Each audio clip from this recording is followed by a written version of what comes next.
There may no longer be a playoff spot up for grabs for the Seahawks, but at least from an individual standpoint, there's plenty to play for in Sunday's finale in Los Angeles. We'll be breaking it all down here in a special matchup Thursday of Locked On Seahawks.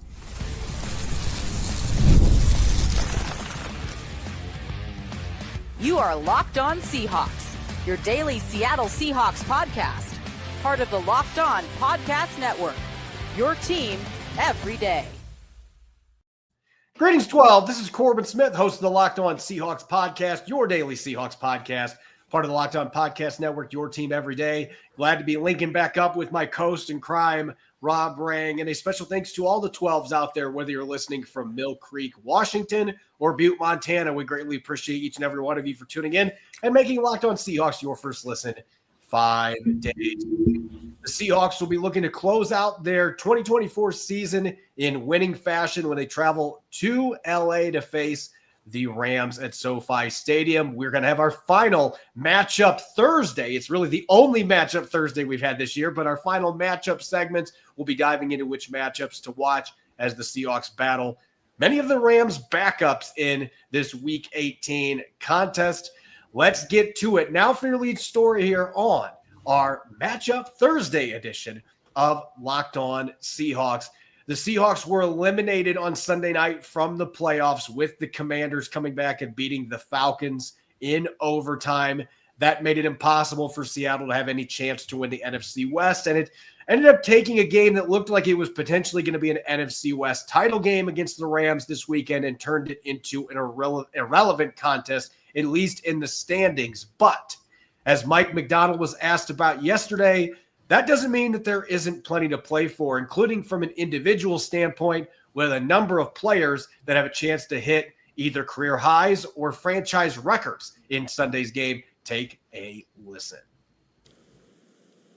I mean, I guess it's one of those things where you're probably going to look – I mean, there's financial things involved with it, which you want your guys to hit those numbers. I mean, you're always – if it's within your power, you're going to try to make that come to life and create as many opportunities for those guys as possible, all within the lens of what's best for the team and trying to win. And might have a couple ongoing jokes with a couple of the guys on some of those things, but they're going to be great. I mean, they're approaching it the right way, but yeah, you're working together with that. That's definitely something that you want to help the guys with. A lot of milestones to go after this weekend, and maybe that's the most exciting part about this game now, Rob, since unfortunately there's not a playoff berth to still be battling for. It doesn't matter what happens win-loss column. Seattle obviously wants that 10th win, but as McDonald said, you want to get that win while trying to find ways to help your players hit a number of these milestones. And maybe the biggest one in this game, Jaxon Smith-Njigba, just in his second season out of Ohio State, he has a chance to break a record that his mentor set back in 2020, Tyler Lockett's single-season receptions record. Lockett had 100 catches that year. Smith-Njigba right now is at 96, and he has a slim outside chance to break DK Metcalf's receiving yardage record. He needs 184 receiving yards in this game. And if you think that sounds crazy, he had 180 receiving yards in the game earlier this year against, you guessed it, the Los Angeles Rams. So while it's unlikely that he's going to do that, we know that Jaxon Smith-Njigba, dating back to that Rose Bowl game a few years ago, when he goes off, he can absolutely take over a game, and 180-plus yards is not out of the question. So this is a game that you're going to be monitoring, number 11, very closely, especially with Geno Smith needing the passing yards escalator. You figure Seattle's going to be slinging it around, giving JSN plenty of chances to try to approach at least one of these franchise records. Yeah, and that is one of the fun things about this game, Corbin. As you said, obviously the Seahawks have been eliminated from the playoffs, so there's no conversation about that. But just the individual statistics here that really could be fun. Jaxon Smith-Njigba at the wide receiver position, as you talked about. I mean, just 4 receptions away from matching Tyler Lockett's single-season record in terms of the most catches. I do think it's unlikely that he is going to be able to catch DK Metcalf, but there is certainly a possibility of that. I think that this could be a shootout. The Los Angeles Rams have already established that they are going to be playing their backup quarterback, Jimmy Garoppolo, who has not started all season long, but still We know that Jimmy Garoppolo is a starting caliber quarterback. His success with the, certainly with the San Francisco 49ers and previously, with other spots as well. I mean, it just lends itself to believe that this is going to be a game where there are going to be some points scored and some yards thrown for and run for. I don't think this is going to be the Chicago Bears matchup of a 6-3 kind of outcome that we saw a week ago. So I think that the Jaxon Smith-Njigba is an appropriate place to start, especially when you consider that Geno Smith literally has $6 million in attainable dollars to him in this game. I think that he is going to be throwing the football around a lot. JSN has an opportunity. I personally, I just got to be honest, I'm more fascinated on the defensive side of the ball. I think that Leonard Williams, the fact that he was not among the players that was given a Pro Bowl nod, to me is just disgusting. And Geno Smith himself kind of talked about this a little bit, that he feels like there is a little bit of a West Coast, East Coast bias here. And I think that the fact that Leonard Williams, he's been playing the NFL now for 10 seasons. He's only had 1 year where he had more than the 9 sacks that he currently has for the Seahawks. Corbin, he had 11 and a half, 4 or 5 years ago, didn't get voted to the Pro Bowl that year. So that, to me, again, is absolutely crazy talk. But I do think that this is a game that sets up for the Seahawks, whether it be Geno Smith, whether it be Jaxon Smith-Njigba, or Leonard Williams on the defensive side of the ball. I think that all three of them have an opportunity to kind of splash and, more importantly, I think help the Seahawks get this victory, which I think is a key one for Mike Macdonald, to get that 10th victory, to be 4-2 in the division, to beat every single team in the division. I think it makes this a very significant matchup for the Seahawks, albeit one that is not going to result in any kind of playoff implications. As you mentioned, Leonard Williams today in the locker room, not exactly thrilled about not being selected to the Pro Bowl. I love the fact that he's trying to be indifferent. He's trying to exercise, well, it doesn't matter. It's just the Pro Bowl. There isn't even a game anymore. But this still matters to these guys, because when you carry these things into contract negotiations, and in the case of Leonard Williams, I mean, he just signed a new contract, so he's not thinking about that. But it's about legacy. And he's made 1 Pro Bowl in his entire career. And you and I both know, Rob, that Leonard Williams is a much better player than a 1-time Pro Bowler and 0-time All-Pro selection. That will be really telling. If he is not named to either one of the All-Pro teams, that's what you really get upset about, because it'd be a travesty. He absolutely belongs on those teams. But he's got a chance to become the first defensive lineman since 2018, when Jaron Reed and Frank Clark both got double-digit sacks. There hasn't been a defensive lineman hit double-digit sacks in Seattle since 2018. It's been a long time. Derek Hall is also in the peripheral for that. He has 8 sacks. If he has a multi-sack game getting to Jimmy Garoppolo, then he gets his first career double-digit sack season. How fitting would it be that Williams and Hall both do it? So you have, just like 2018, you double up with your double-digit sack guys. And I want to go back to Geno Smith real quick, because obviously the discussion this week has been about the contract escalators, the incentives that were put in his contract. One of them, if he didn't even play in this game, he would get $2 million for, because he's already north of 70% for his completion rate. But I want to talk about that a little bit more, because if he is able to get out of this game with that percentage above 70%, he will become just the 19th quarterback in NFL history to do that for a season. And I know fans are going to point to the interceptions, the red zone picks, things like that. But that is a remarkable accomplishment even in today's NFL, especially with the pure volume of throws that Geno Smith has been asked to make this year. To be able to do that, if he's able to stay above 70% and accomplish that, that would be a remarkable feat for him. And then you add in the passing yardage. He has a chance to break his own passing yardage record. Just needs 184 yards through the air in this game to accomplish that. So he's got plenty to play for in this game, both from a team perspective and a historical perspective. And you know that he's going to be bringing that stuff to the table, looking for a new contract as well. If he said, hey, I'm one of 19 quarterbacks to ever do this with completion rate, and I just checked off all these escalators that we put in the previous contract, so I fulfilled my things. If we get a 10th win, I get another $2 million. So the team aspect, where Mike Macdonald was saying all these different milestones, we can find ways to try to attack those as part of our game plan to get a win, which is the first and foremost priority here. Yeah, exactly. And that's the thing. As you mentioned, I mean, 184 yards seems very attainable for a starting quarterback in today's pass-happy NFL. And if he gets 184 yards, they happen to be thrown to number 11, Jaxon Smith-Njigba, then, again, there could be a couple of different single-season records that are falling here for some of Seattle's most dynamic skill position talent. But as you said, and more importantly, as Mike McDonald said before, this is all about the team approach. I mean, the Seahawks are not going to just be out there swinging for the fences, so to speak, trying to get those individual statistics.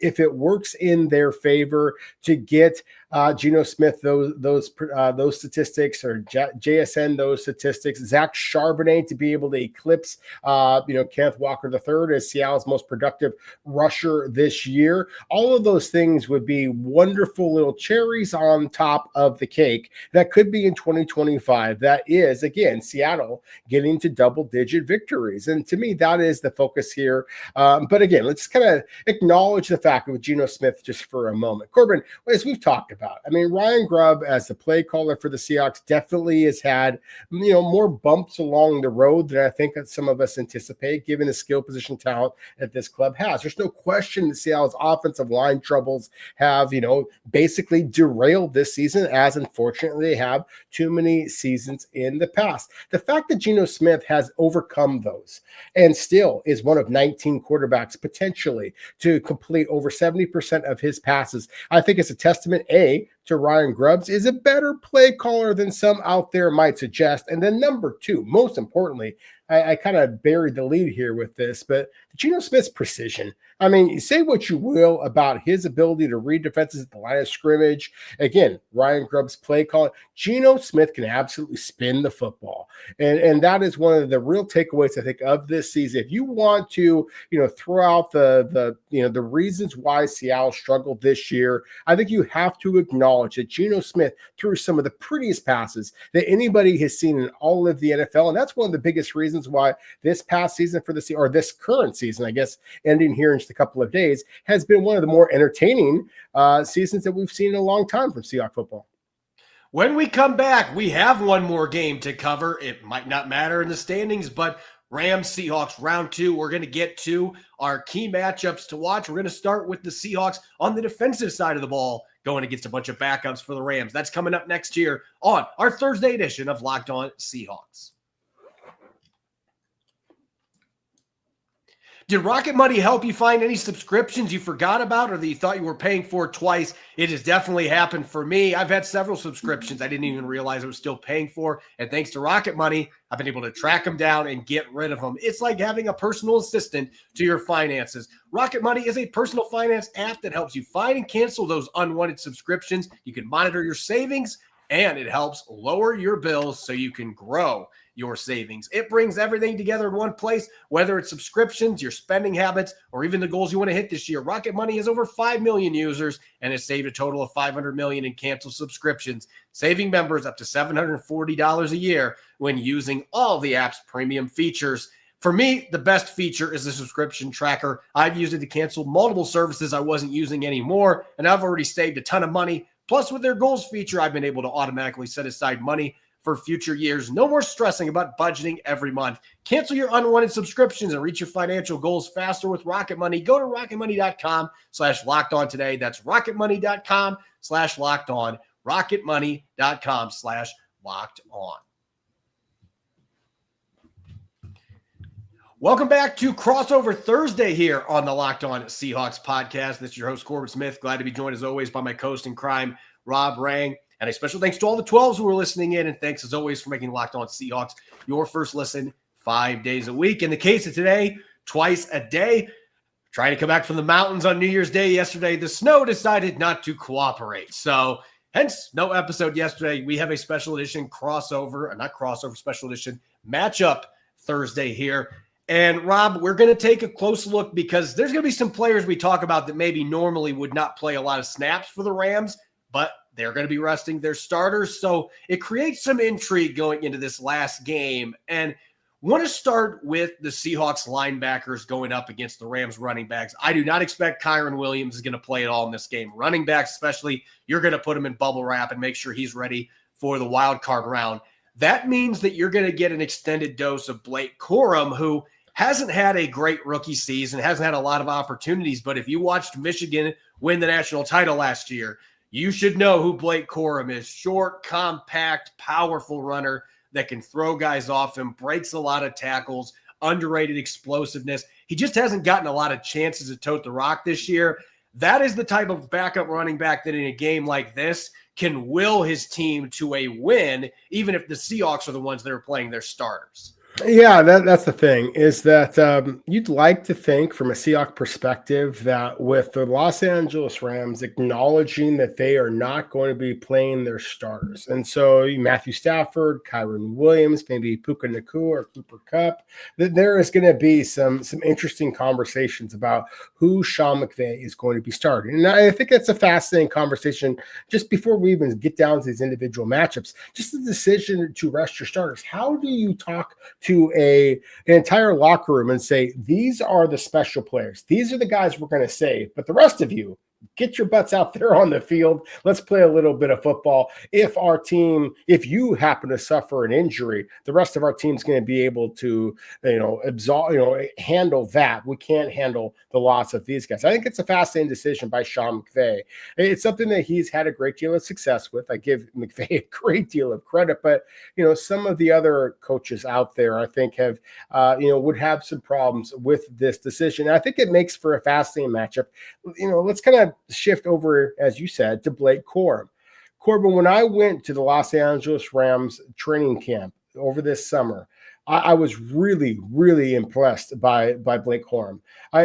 Obviously, the success that he had at the University of Michigan, winning the national championship, just being a phenomenal back, speaks for itself.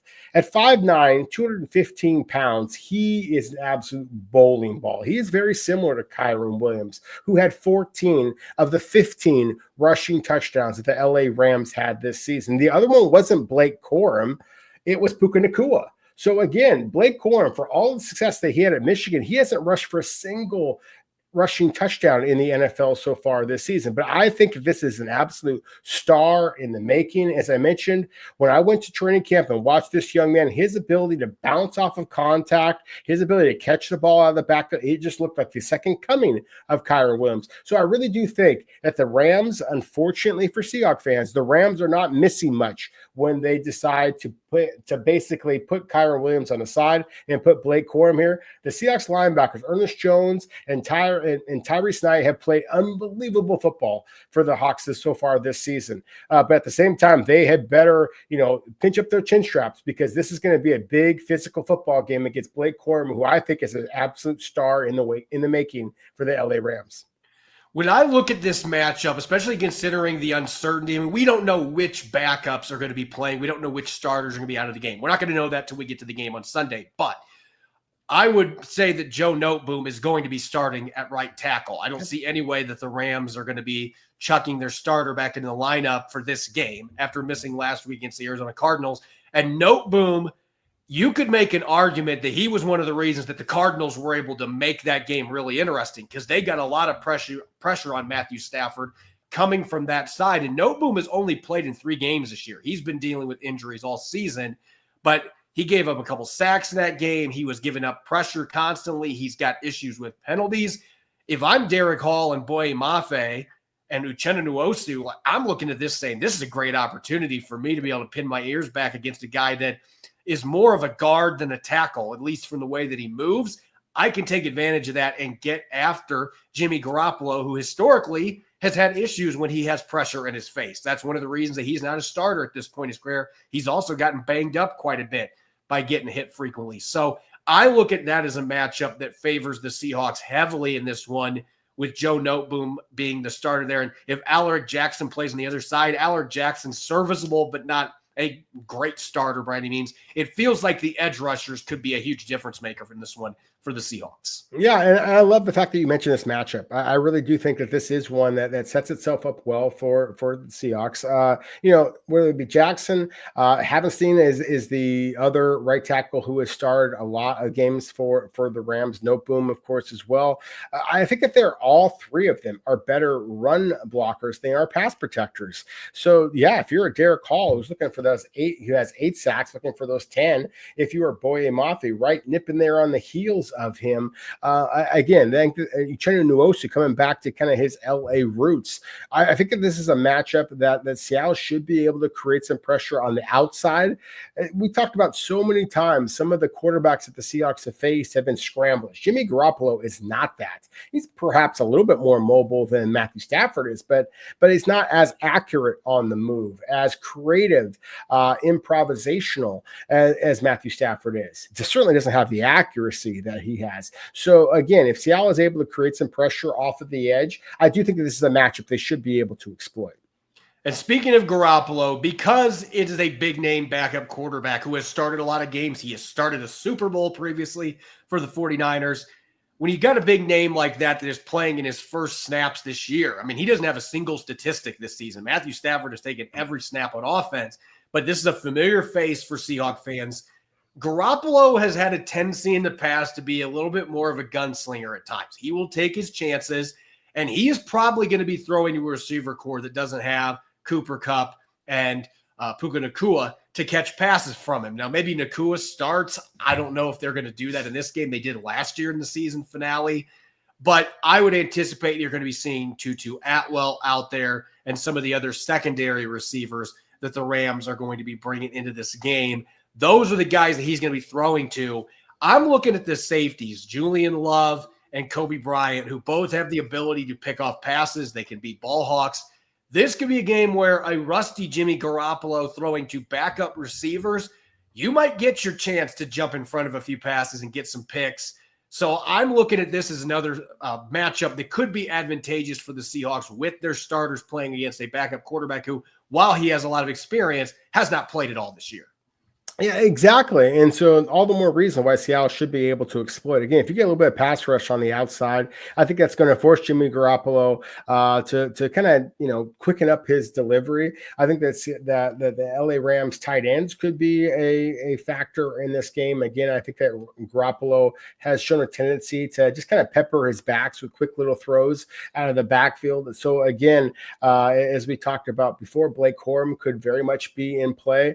But, Jordan Whittington could be a player. Xavier Smith be another one. Those are some receivers that I wouldn't be surprised at all, along with Tutu Atwell, along with Tyler Johnson, some veterans that we've seen in the league now for a couple of years. Those could be the big names that are going to be looking to snare some passes from Jimmy G, try to create a little bit of scoring opportunities for the Rams in this game. And as we talked about, I mean, to me, it feels criminal that Leonard Williams is not getting all-pro, certainly Pro Bowl consideration for his success. I think that the play of Julian Love specifically, I think that he deserves that type of acknowledgement. And Kobe Bryant has been really one of the best playmakers for the Seahawks the second half of the season. So I do think that this is an opportunity for Seattle safeties to be able to kind of create some big play opportunities in this game, just because I think that you're going to see Jimmy G, rather than focusing on one or two playmaking wide receivers, the way that Matthew Stafford was able to kind of lean on Puka, lean on Cooper Kupp in the past. I think that Jimmy Garoppolo is going to have to spread the ball around. That's going to help Seattle safeties be able to create some opportunities. When we come back, we're going to continue this special matchup Thursday with the Seahawks on offense going up against the Rams defense. That's up next here. Don't go away.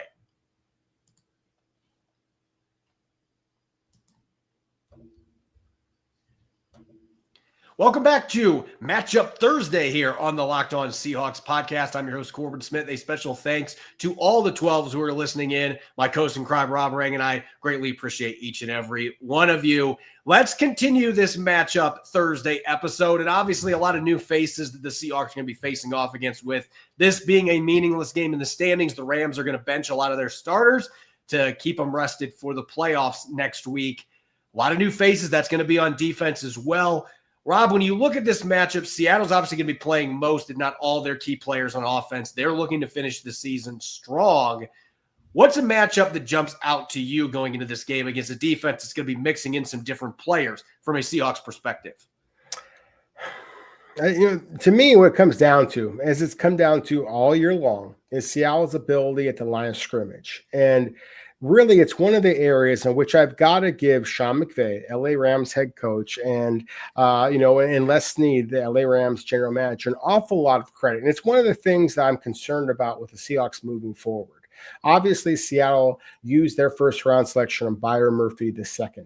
The Rams, a couple of picks later, used their top pick on Jared Verse, who came into Seattle for a visit. And then in the second round, Les Snead, general manager of the LA Rams, and they made their selection of another Florida State defensive lineman in Braden Fisk.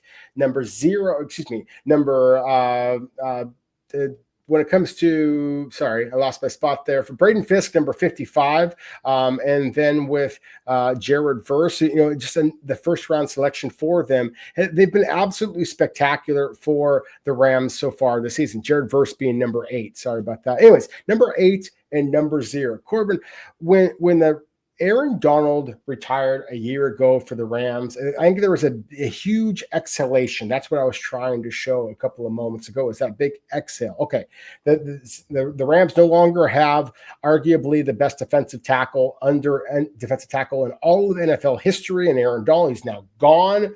What can you do to no longer number 99 on the field? And it just feels like the Rams basically just hit the restart button with Braden Fisk and Jared Verse. Jared Verse might be the most physical defensive end in all of the NFL when it comes to just playing run support, which is obviously one of the areas that the Seahawks struggle with so far this season. He has been terrific in that way. And Braden Fisk, I mentioned before, when I went to the LA Rams training camp and was so impressed by Blake Corum, Braden Fisk was the best player on the field. Not Matthew Stafford, not Cooper Kupp, not anybody else. Braden Fisk, number 55, the rookie, who has been talking some smack about the Seahawks. This feels like a guy who is going to be a thorn in the side of Seahawks and Seahawks fans for an awful long time. So you asked me, what is the matchup that concerns me the most? Can Seattle slow down an LA Rams rookie defensive line? Oh, by the way, the second-year player, Kobe Turner, is terrific as well. A defensive line in the LA Rams that looks as good, maybe even better than they were a year ago with Aaron Donald on the field. So to me, that is where this game, and not only this game, but future games against the LA Rams is going to be decided. If Seattle cannot slow them down, again, this is going to be an awful long struggle against the LA Rams to kind of regain supremacy in the NFC West. On the flip side, we don't know necessarily how the reps are going to be there for Braden Fisk and company. Maybe Neville Gallimore plays a lot more in this game as a reserve, formerly of the Cowboys, played his college ball at Oklahoma.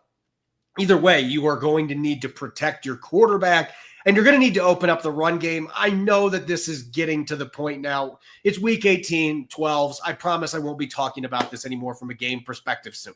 But you got to be able to run the football. And I don't care if it's against backups or whatever.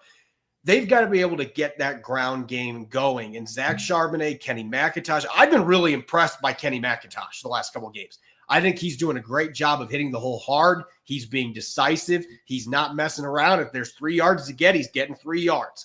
And that is something that you haven't necessarily seen from Ken Walker III when he's been healthy. I've liked this combo of Charbonnet and McIntosh. Maybe you see some George Halani getting some action in this game as well.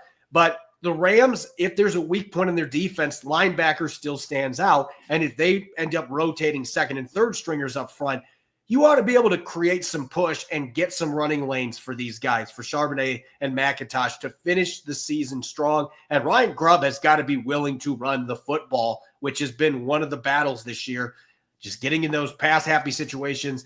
Obviously, Geno Smith wants the stats. They want to get those for him, but you've got to be able to run the ball some to set it up so that he can get those stats. Otherwise, Braden Fisk and company are going to be eating Geno Smith for a Week 18 dinner.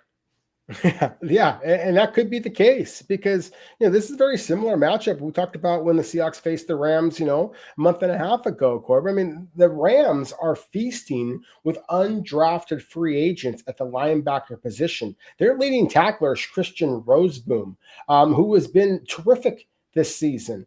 The guy who is really coming on for them is Omar Speights, who, previously had been a standard at Oregon State. I viewed him as a second or third round pick. He wound up transferring to LSU, and I certainly thought that he was going to be a superstar there. He was not. He really struggled. Wound up going undrafted for LSU a year ago. Now, since week 7, Corbin, he is the Rams leading tackler. He's been terrific for the Rams so far this season. So again, to me, just like I talked about with the defensive line, where it felt like, okay, you lose a superstar like Aaron Donald, and yet you just hit the reset button and everything's fine.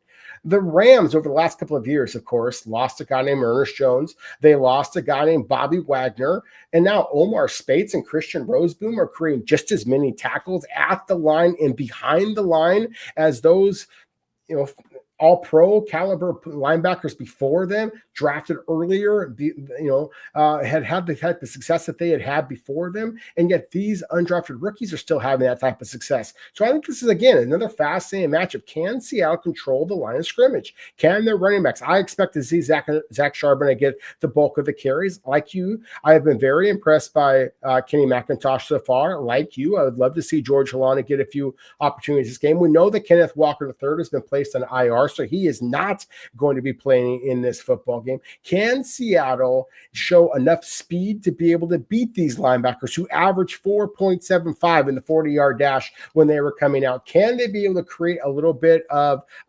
punch in the running game where they are able to hit these linebackers, especially Roseboom, 6'3", hit him in the chest and try to drive him back a little bit backward, I really do think that this is the opportunity for Seattle to prove that they are the more physical team in this particular game and create some positive momentum for 2025.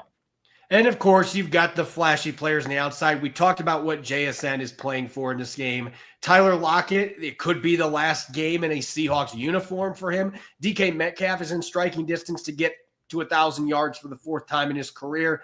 They're going to be going up against potentially some backups. And there's one notable one who now Seahawks fans have another reason to not like him. Ahkello Witherspoon, who played about 3 weeks in Seattle before he was traded in training camp a few years back, made that diving spectacular interception to beat the Arizona Cardinals on Saturday night. And that's really what put the dagger in the Seahawks playoff chances. That interception, Witherspoon going up against Metcalf and JSN and Tyler Lockett and a few other young corners that are going to be sprinkled in as well. I'm just expecting that we're going to see a lot of backups in the secondary. Darius Williams probably not going to play much, if at all. That opens up some opportunities in the passing game. Seattle had 360-plus passing yards the first time that these teams played. So you got to like the matchups there, of course, assuming Geno Smith has time to throw the football, which is always the big caveat here. Yeah, it is the big caveat. I mean, no question about it. I mean, if the Rams are able to create some pressure, and I think if they will, then again, it's going to be critical on Geno Smith to make good decisions. You mentioned Ahkello Witherspoon, and he is a player, of course, the veteran, has gone up and down, but still his size to me is one of the factors that makes him interesting. You consider the fact that he is 6'1", 200 pounds. He has the size to be able to kind of match up against a DK Metcalf. I think it's going to be interesting to see how motivated, how productive that DK Metcalf is. You talked about that it could be Tyler Lockett's last game in the Seahawks uniform. There's an awful lot of buzz out there that if the Seahawks want to try to improve in their physicality, that DK Metcalf might be the guy that has the most, just kind of buzz around him or the most interest around him, given his contract stats, given his age, given his obvious size and speed potential, that he might be somebody that the Seahawks are looking to, kind of just show off what he could do. So I'm interested to see what he could do again in this particular matchup.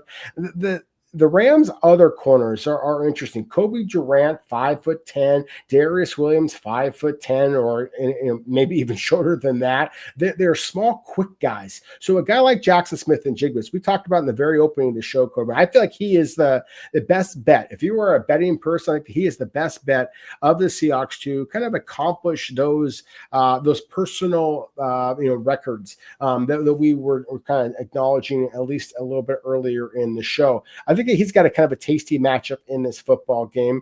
And then, oh, by the way, the Rams made kind of underrated pickup, in my opinion. Emmanuel Forbes, former first-round selection from the Washington Commanders. He is now one of the backups for the LA Rams. He's really a spindly corner. He's about 180 pounds.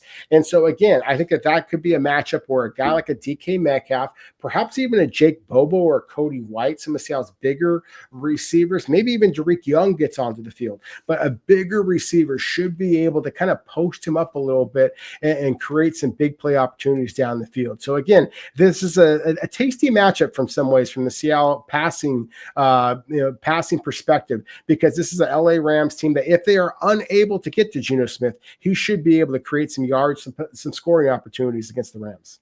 As always, you can follow me on X and Blue Sky at Corbin Smith NFL. You can follow Rob at Rob Rang. Make sure to subscribe to Locked On Seahawks on YouTube and wherever you listen to your podcast to make sure you don't miss a single episode. Don't go away, because we will have a second show dropping this evening. Crossover Thursday is still going to be on Thursday as we take a deep dive into Seahawks-Rams rematch and maybe talk some Pro Bowl snubs, because both teams, the Rams and the Seahawks, only with one member selected. Might be some shared beefing going on in the NFC West. Make sure that you're listening in and enjoy the rest of your Thursday. Go Hawks.